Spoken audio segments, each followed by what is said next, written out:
Queridos irmãos e irmãs, no Salvador e Senhor Jesus Cristo, existem surpresas de todos os tipos. Surpresas muito agradáveis, pode passar ali, como essa que teve esta mãe no último domingo, Dia das Mães, quando o seu filho autista, de quase 40 anos de idade, usou boa parte do seu primeiro salário, do seu primeiro emprego que conseguiu, para pagar um almoço para ela, para a sua mãe, em um bom restaurante. Vocês conseguem ver aí na imagem, sorrindo e gesticulando. O filho estava visivelmente orgulhoso de conseguir realizar aquilo que para ele era um sonho bastante antigo. Pela primeira vez, poder ele, com os seus próprios recursos, com o seu próprio trabalho, promover um almoço do Dia das Mães para a sua mãe tão querida. E para esta mãe, talvez essa tenha sido uma das maiores, se não talvez a maior surpresa, e certamente ficará marcado na memória dessa mãe para sempre. Mas há também surpresas desagradáveis, como o caso dessa jovem, que após terminar com o namorado, recebeu uma conta surpresa, uma fatura de $500, que incluía todos os gastos que ela teve durante o relacionamento com aquele rapaz. Surpresa, no mínimo, desagradável, que ninguém gostaria de ter cá entre nós. Acontecimentos dessa última semana e que chamaram a atenção dos internautas. Mas cá entre nós, o fato é que as surpresas fazem parte da nossa vida. Sejam elas positivas, sejam elas negativas, elas estão aí, fazem parte do nosso cotidiano. Por mais que nós organizemos a nossa vida, tudo direitinho, de acordo com aquilo que nós planejamos, as surpresas, elas aparecem. Por mais que consideremos todas as possibilidades, por mais cuidadosos que sejamos e minuciosos em nossa agenda, surpresas acontecerão, agradáveis ou desagradáveis. Só para citar mais algumas, não é nada pior do que ser apanhado de surpresa pela morte de um ente querido. Surpresa. E não há também, por outro lado, nada melhor do que sermos surpreendidos positivamente, por exemplo, quando o seu filho ou a sua filha passa no vestibular ou no concurso que ele tanto almejou, para o qual tanto se preparou. Mas, cá entre nós, se realmente houveram pessoas que viveram rodeados de surpresas em suas vidas, estes certamente foram aqueles 15 homens que acompanharam um mestre chamado Jesus de Nazaré, enquanto Jesus, esteve aqui na terra. Só para citar algumas. Foi uma surpresa enorme quando Jesus, ainda no início do seu ministério, chegou para 3 pescadores, Pedro, Tiago e João, e disse a eles: venham comigo e eu os ensinarei a pescar pessoas. Diz o texto que aqueles homens simplesmente largaram as redes e seguiram o mestre. Não havia como negar um chamado como aquele do mestre Jesus. Ao serem chamados, diz o texto de Mateus, aqueles homens no mesmo instante largaram as redes e foram com Jesus. E depois de eles agora fazerem parte dessa seleção de discípulos do mestre, as surpresas vividas por eles ao longo daquele período em que Jesus esteve com eles foram muitas, foram incontáveis. Em certa ocasião, os discípulos estavam num barco, a ponto de afundarem, a ponto de irem a pique por causa de uma grande tempestade. E Jesus estava com eles no barco, mas dormia. Jesus estava dormindo. Quando acordaram, o mestre repreendeu a tempestade. Repreendeu aquela tempestade e tudo ficou calmo outra vez. Diz o texto de Mateus 8, 27, que todos ficaram admirados e disseram: quem é este que manda até no vento e nas ondas do mar? Em outro momento, Jesus andou sobre as águas. E a surpresa de Pedro foi quando, com medo de afogar-se, ele teve que chamar pela ajuda de Jesus. Ele até anda alguns passos sobre a água, e esse foi motivo de surpresa, sem dúvida, para ele e para os discípulos, mas o medo fez com que ele começasse a afundar. Mas ele recebe a ajuda de Jesus. Qual não foi também a surpresa desses outros 3 discípulos, Pedro, Tiago e João, ao serem levados por Jesus num monte e ao verem ali o rosto de Jesus ser transfigurado, ficar brilhante como o sol e as suas roupas brancas como a luz. Deve ter sido uma imensa surpresa, porque isso nós percebemos nas palavras de Pedro, que diz assim: bom é estarmos aqui, vamos prolongar esse período, vamos fazer aqui uma barraca para o Senhor, uma para Moisés e outra para Elias, que apareceram ao lado de Jesus. Qual não deve ter sido a surpresa desses discípulos? Mas nem tudo são rosas também na vida desses discípulos. Nem só de surpresas positivas viveram os discípulos de Jesus. Não demorou muito e Judas, o traidor, entregou Jesus aos líderes judeus, surpreendendo a todos. Ora, um deles, um dos próprios discípulos, apresenta-se como o traidor. Surpreso, Pedro diz: eu nunca o abandonarei. Eu nunca abandonarei o Senhor. E o que acontece logo depois? Ele ouve o canto do galo. Ele cai em si ao ouvir o 3º canto do galo, um pouco antes do mestre ser morto na cruz como um criminoso, sem ter cometido nenhum pecado.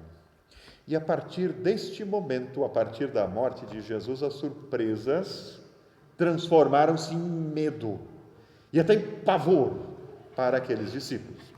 Eles se recolheram, diz o texto, recolheram-se a um lugar secreto, com receio de serem perseguidos e assassinados pelos líderes judeus. Mas não tardou muito, não demorou muito tempo a acontecer algo que os surpreendeu de maneira espetacular. Algo que surpreendeu aqueles discípulos e surpreende a todos nós também hoje, que olhamos para esses relatos e que lembramos desses relatos 2020 e poucos anos depois. No domingo de manhã, algumas mulheres vão ao túmulo de Jesus e o encontram vazio. O encontram vazio. Essa é a primeira surpresa. Pode ser negativa ou pode ser positiva, mas logo na sequência elas recebem a informação através de um mensageiro de Deus, um anjo de Deus, que diz: olha, ele não está mais aqui, mas ele ressuscitou, ele vive. Posso tentar imaginar a surpreendente reação daqueles discípulos ao ouvirem essa notícia de um mensageiro enviado do próprio Deus. A ressurreição de Jesus e a sua aparição aos discípulos logo após a sua ressurreição, por várias vezes seguidas, provavelmente fez com que o coração daqueles discípulos humildes, homens, com que o coração deles disparasse, palpitasse de uma maneira diferente, com força, aquecidos com essa notícia. Aliás, o próprio texto bíblico fala a respeito dos discípulos de Emaús, que sentiram o seu coração se aquecer, mesmo não tendo reconhecido Jesus que caminhava com eles. O homem a quem aqueles discípulos haviam seguido por mais de 3 anos, durante os últimos anos da vida deles, e em quem eles haviam de fato depositado todas as suas esperanças, depois de ter sido morto pelas autoridades, agora estava vivo entre eles. E isso vale muito mais do que qualquer surpresa positiva que alguém pudesse imaginar. Os 40 dias que se seguem após a ressurreição de Jesus são incríveis. Jesus aproveita a companhia dos seus discípulos para lembrá-los de coisas que juntos eles viveram ao longo daquele período de 3 anos. Jesus aproveita aquela ocasião, após a sua ressurreição e em seu encontro com os seus discípulos, para lembrar esses discípulos a respeito da missão dele, a missão de Jesus, e a missão que aqueles discípulos teriam a partir daquele momento também. Jesus diz a eles, entre outras coisas, importava se cumprisse tudo o que está escrito na lei de Moisés e dos profetas e também nos Salmos. E diz o texto bíblico que é justamente ao lembrá-los dessas palavras, desses acontecimentos, que a ficha dos discípulos caiu finalmente. Real e verdadeiramente, a ficha realmente caiu mesmo só ali, quando aqueles discípulos, apenas agora, assim diz o texto bíblico, tiveram os seus olhos abertos. Diz lá Lucas 24, 45 a 48. Então lhes abriu o entendimento para compreenderem as Escrituras, e lhes disse: assim está escrito, que o Cristo havia de padecer e ressuscitar dentre os mortos, e no terceiro dia, e que em seu nome se pregasse arrependimento para a remissão de pecados a todas as nações, começando em Jerusalém. Vós sois testemunhas destas coisas. É o que nós cantamos agora há pouco também, né? Sereis testemunhas levando o meu amor. Tão grandes coisas fiz, como podereis calar? Sem demora vamos falar do Salvador. É verdadeiro amigo, é nosso Salvador. Vejam, esse momento de Jesus com os discípulos, após a sua ressurreição, é como se fosse um feedback, né? Um rememorar, um relembrar de coisas vividas por eles. E Jesus aqui resume, recapitula com os seus discípulos toda a obra redentora e a missão da igreja na terra. Lucas, o escritor de Atos dos Apóstolos, ele continua esse relato dizendo assim: estando eles, e a gente poderia acrescentar, estando eles admirados, embasbacados ali, surpresos, com os olhos fitos nos céus, enquanto Jesus subia, eis que 2 varões vestidos de branco se puseram ao lado deles e lhes disseram: varões galileus, por que estáis olhando para as alturas? Este Jesus que dentre vós foi assunto, foi levado, aos céus, virá do mesmo modo como o vistes partir. Nada mais restava àqueles discípulos a fazer senão voltar para Jerusalém, tomados de grande júbilo. E atesta o livro de Atos dos Apóstolos que eles estavam sempre no templo louvando a Deus. Louvando a Deus. Mas e as surpresas? Terminaram por aí? Terminaram por aí? Não. Não. As surpresas não terminaram por aí.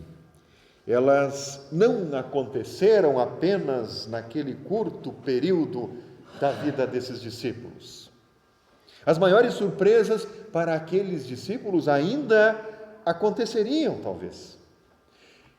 Grandes surpresas aconteceriam ao longo da história da igreja. As grandes surpresas, de fato, aconteceriam, conforme Eclesiastes fala lá no capítulo 12, depois de se romper o fio da prata, depois de se despedaçar o copo de ouro, depois que o copo voltar à terra, depois que nós voltarmos ao pó, Ali que acontecerão as verdadeiras surpresas, conforme o texto bíblico. As surpresas que estão por vir são ainda maiores do que aquelas que os discípulos viveram.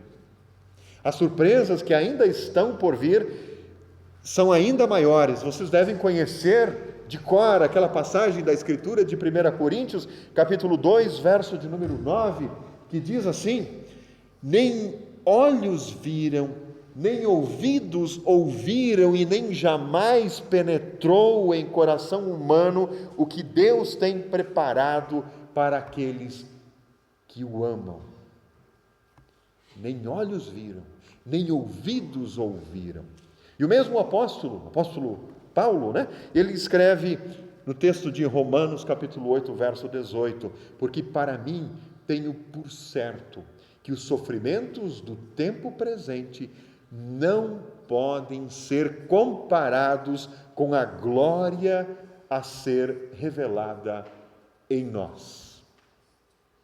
Ninguém conseguiria fazer uma lista das surpresas que ainda acontecerão quando Jesus voltar, de acordo, inclusive, com a promessa dele mesmo no momento da sua ascensão. Da mesma forma, ninguém deve achar que as surpresas que estão por vir são apenas surpresas positivas ou agradáveis. As mais desconcertantes surpresas ainda não aconteceram, porque elas estão reservadas para a eternidade. Uma delas é lembrada por Jesus no Sermão do Monte. Nem todo o que diz Senhor, Senhor, entrará no reino dos céus, mas aquele que faz a vontade do meu Pai que está nos céus. Pode ser uma surpresa negativa para muitos. Podem haver, de fato, muitas surpresas, mas eu espero que a sua surpresa seja positiva quando Jesus retornar. Que a sua surpresa não seja aquela ordem de Jesus, relatada lá em Mateus 7:23, e que acontecerá na volta do Senhor: apartai-vos de mim, os que praticais a iniquidade. Que não seja essa a nossa surpresa, mas que a nossa surpresa quando Jesus retornar, como ele mesmo promete aqui antes de subir aos céus, seja essa que o próprio Jesus registra também em sua fala, que está lá em Mateus 25. Vinde, benditos do meu Pai, entrai na posse do reino que vos está preparado desde a fundação do mundo. Vinde, benditos do meu Pai, que esta seja a nossa surpresa, o comecinho da surpresa, porque o restante ninguém sequer imaginou, como o próprio apóstolo Paulo atesta. Por isso, amados irmãos e irmãs em Cristo, a minha oração e a oração de cada um de nós deve ser aquela mesma oração que o apóstolo Paulo faz no texto de Efésios, que nós ouvimos agora há pouco. Ele diz assim: peço a Deus, ao Deus do nosso Senhor Jesus Cristo, o Pai glorioso, que dê a vocês o seu Espírito, o Espírito que os tornará sábios e revelará Deus a vocês, para que assim vocês o conheçam como devem conhecer. Peço que Deus abra a mente de vocês para que vejam a luz dele e conheçam a esperança para a qual ele os chamou, e também para que saibam como são maravilhosas as bênçãos que ele preparou para o seu povo. Que assim seja. Amém. Que a graça